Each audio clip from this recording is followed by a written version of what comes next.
今日我要俾大家展示一個百家樂發牌墟，外觀普通，冇任何問題，就係個標準發牌墟。依家我把一副牌徹底洗亂，隨機打散，然後塞進墟子裏。注意我還冇開始發牌呢，我已經知下一局嘅結果了。大膽預測呢局閒家贏。我依家發牌驗證。哇，睇啊，閒9點，真嘅閒贏了，呢個一定係運氣。唔信我哋再嚟一局，發牌睇睇。哦，閒6點唔使補牌，閒6點閒贏。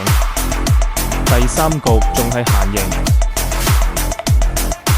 閒7點果然仲係閒。下局莊佢能讓你提前預知勝負，準確率高到讓你懷疑人生。